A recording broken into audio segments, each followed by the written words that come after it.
Good morning, everybody. Chef Beardsley. On the way to work yesterday, I picked up this used Savage because I've been looking for parts for mine, and they're getting super hard to find. So I said, screw it, let me get a parts truck. And I'm not sure if I'm actually going to use this as a parts truck. It's in actually really good shape. He ripped off the antenna, which I've done on that one because it wheelies like a monster. But that's easy. I got stuff laying around. I'll probably put a Noble receiver in there. This is just going to be a quick little video of what I go through when I pick up a used one, what I look for, and stuff like that. There's actually going to be another video I'm going to do today. I'm going to run that. It's all broken in. She's ready to rip. So there'll be a running video of that. So I'm going to charge while that's charging, like for the receiver. And while the Noble's going to charge, I'm just going to do a quick little video on this. And then, yeah, see, maybe we'll try to get started today too. Alright guys, so the first thing I do when I pick up a used nitro is I like to, when I go there, I normally bring a, one sec. Where the heck is it? Here it is. I normally bring a glow plug wrench to check the piston, but I wanted this as a parts truck, so I know I was going to work, so I didn't really bring anything. But I'm just cleaning out this head a little, because there's a little bit of dirt in there, and I don't want that falling into the motor while I take this glow plug out.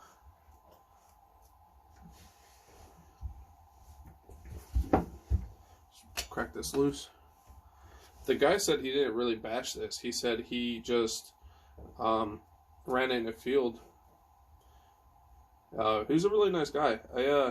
I'm really liking this YouTube thing too, because I'm meeting a bunch of good people through like RC Guy, Garage, and Gus, and all those guys. Like everybody that's a part of the group with RC Guy, a bunch of good people. The glow plug actually looks pretty good, but it doesn't look burned up. I'll probably throw a new one in there anyway. I don't know what kind of fuel he was using. I feel like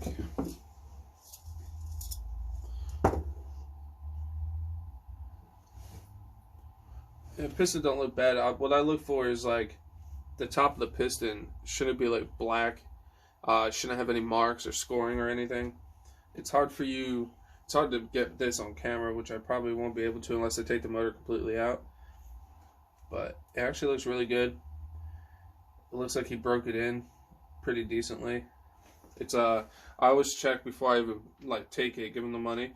I always check to make sure that everything spins.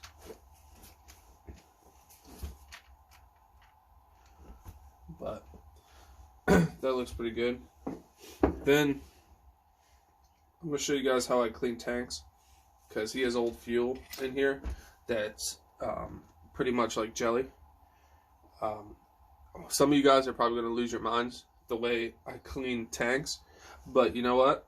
I've had nitros since I started. That's what I started on, and I've done this since I started and never had an issue. He has actually upgraded pipe on here too. Really not bad. Just a little dirty, which isn't hard to clean up. So let's see, where's my pliers? So with these Savages, these tanks are just held on with two little body clips.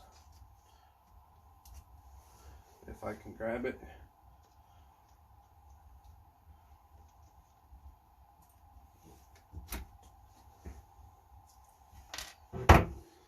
And then let's pull. These lines are actually pretty good too. They still have some stretch to them. They're not dry rotted, which is nice. I got it for a pretty fair price. I didn't rip him off, and he didn't try to rip me off, so I didn't really argue price or anything. Because some of these guys that have these, because I've been looking for a parts truck, they want like astronomical amount of money for a Savage. Like, I know they're getting hard to find for parts, but like, be realistic, people. But I always check the tank. Make sure it has a good seal, which the seal is off the bead, which looks like it'll slide right back on. But if you can see, let me see if I can get that. See that old fuel down there? And it's like solidified. The way I do this is, like I said, some people probably are going to lose their mind, but it's my channel, you don't like it, oh well. There's a little bit of debris in there too. So, what I do is I take brake clean. I spray brake clean in here, and it dissolves that old fuel, and I dump it out. And brake clean dries up real quick, but it's really, really tough stuff. So try not to get this in your eyes or on your skin, which I always get it on my skin. But wear gloves if you want. But you know what I call those things? Then I just give it a good swash.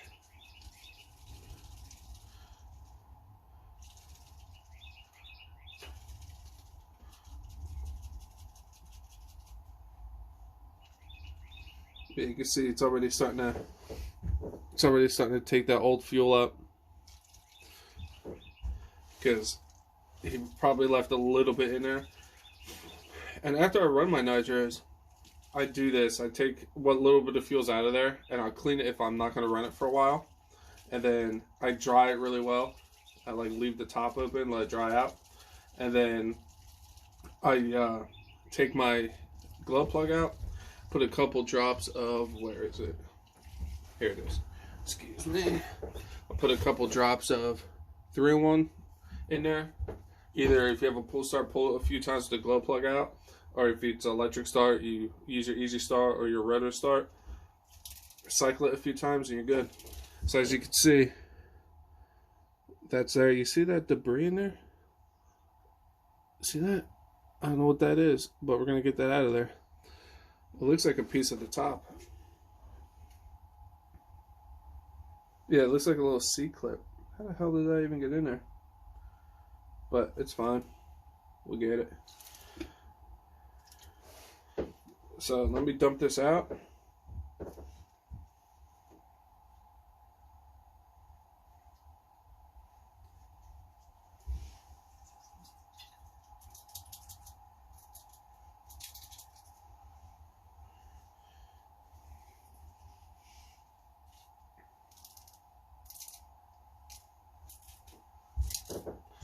All right, there's that piece.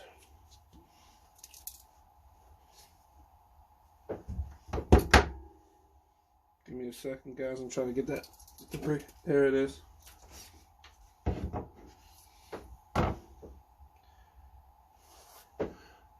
You see that? If it'll focus. Focus.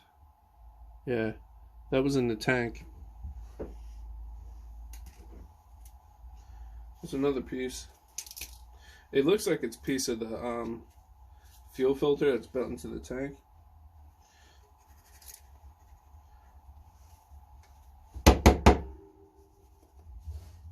Trying to find it.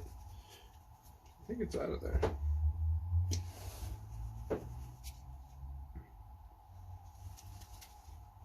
Yeah, I think I got it out. But this is already pretty much dry from the brake clean. Like there's nothing else in there. And just try to keep it away from seals, rubber, and like certain plastics, because it is very abrasive. I used to have a flip phone back in the day, and I got some on the back of my phone, and it made the whole back of the phone fall off. So be extremely careful when you use a brake clean. But you don't have to do it this way. This is just the way I do it. To each their own. Feel free to tell me how you do it. But as you can tell, this, let me see if I get it frame. Yeah, this seal isn't seated correctly. So we'll fix that real quick. Looks like it should just slide right back into place. Looks like it's stretched out, to tell you the truth. But it looks like we got that back on. So what I'm going to do, I love these. If you guys drink teas like myself, these come with the Yeti koozies, and I keep like little zip ties in there and Q-tips. So we're gonna take the Q-tip and just clean around all these holes, because when I put these hoses back on, I don't want any debris in there. I'm not going to wipe the top because I do not want debris to fall in that little hole. So I'm just going to clean out around the hole.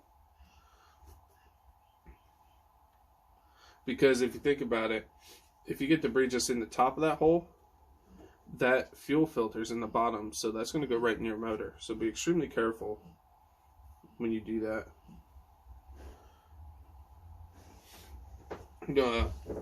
So that's pretty much wiped out a little bit. There's a little bit back there I'm not worried about, but we're going to clean the top once I put it back in the truck so nothing goes in that hole. I can't stress that enough. Do not get debris in that hole. So I'm going to put this back in the truck. Savages are pretty easy to work on. It was my first twin vertical plate chassis, meaning the plates go vertical on each side. So we're going to put this on the top for the exhaust to make that be able to pull fuel. Make sure there's not even old fuel in the hose. It's pretty good. Push that down. Alright, so now I'm just going to wipe off this top a little.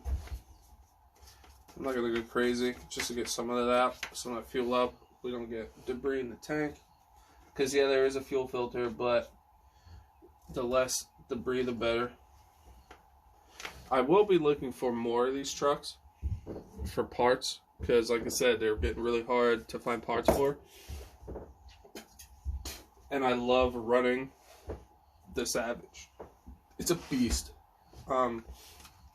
I think he was running double A's, and these Savages, can you see that? Yeah. All the electrical components are right in the front. Right there. So, you just turn this little thing here.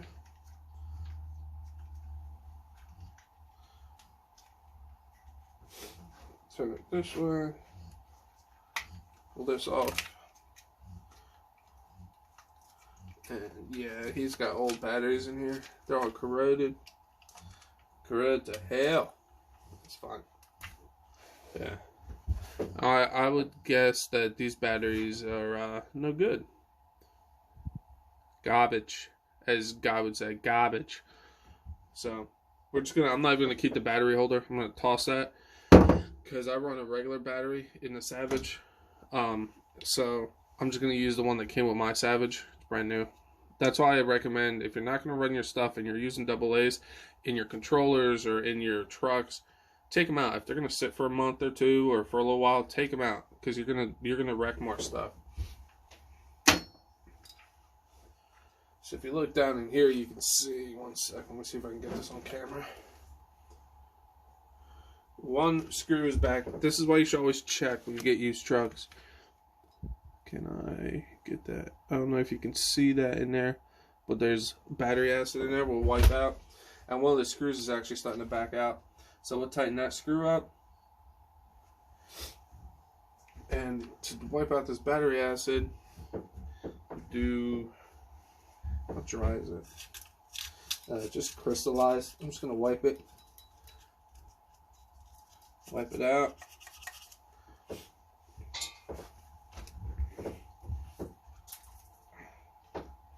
Don't do what I do. Don't dump it on the floor. I'm just outside, so I don't care. Let me grab.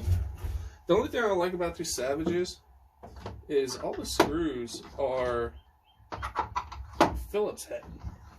And I'm not a fan of Phillips. But they make screw kits. Yeah, it's like almost completely out.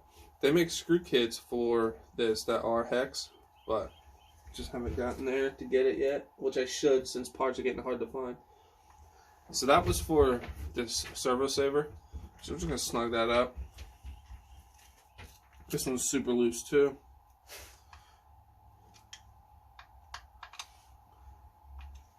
And then with these Savage 4.6X, or Savage X 4.6, or whatever you want to say, the front and back bumpers are soft, meaning like this is the pin that holds that the arms on and stuff, and they tend to bend out. And on my other one, this bent out so far that this pin almost slid out. So what I do is put a zip tie here and a zip tie in the back on the same, and it holds those pins from falling out, which I think is an oversight by HPI. Like, that shouldn't be an issue. Like, I know you want plastics to be soft, but like, it shouldn't be. I shouldn't have to do this. Like, I did this day one when I got my new one right out of the box. Like, that should not be an issue. But it's an easy fix, cheap fix, but it's something that you shouldn't have to do.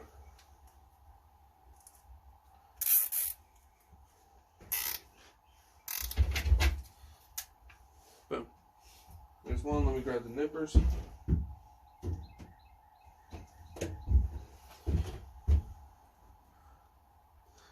I'm actually listening to RC Guy Garages live right now in my earbuds. He just does the morning coffee show. And then we're going to do the back.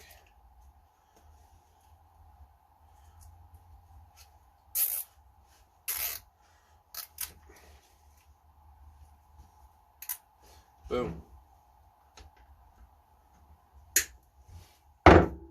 So yeah, that's like my one complaint about this truck. Other than that, on mine, I've never broken anything.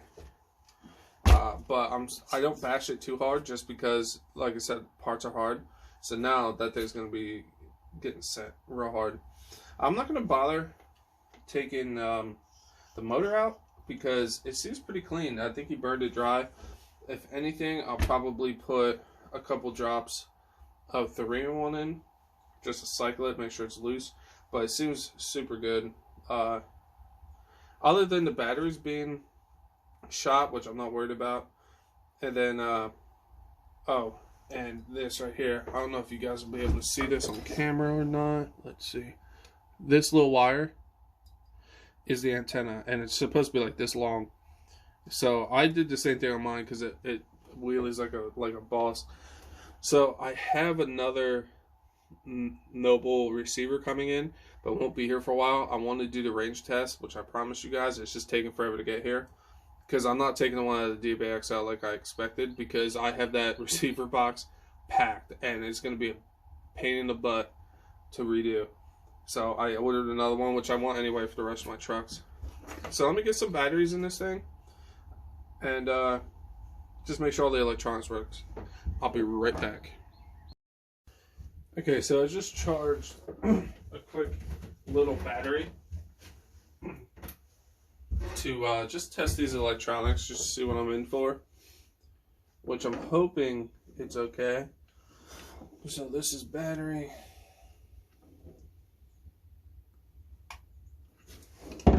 Crap.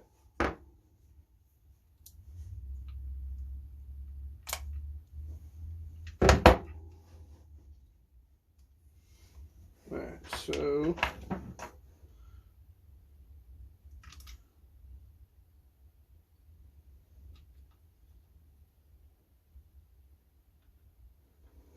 that won't work. Let's see. Crap. Alright, never mind. I'm gonna have to put double A's in. Let's see. Where is... There it is. 1 second. Let me grab some batteries.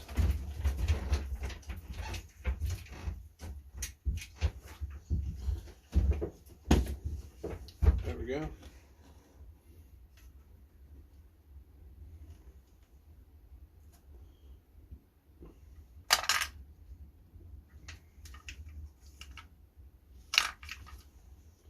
Put the batteries in real quick.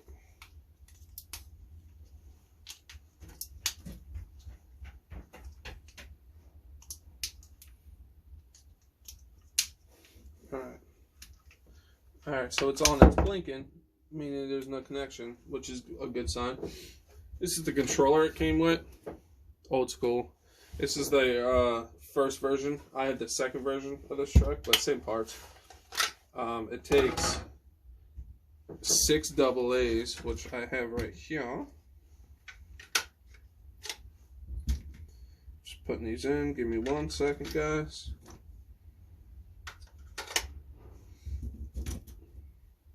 I was thinking about, I think I'm definitely going to put the Noble receiver in here until I start taking the parts from it.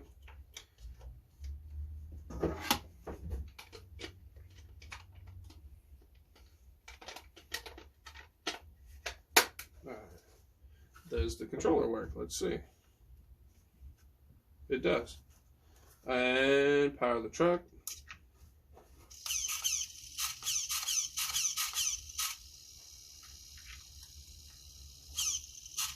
Sounds like the throttle servo is going to go soonish.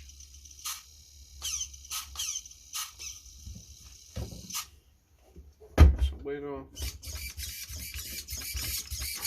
Yeah, it works.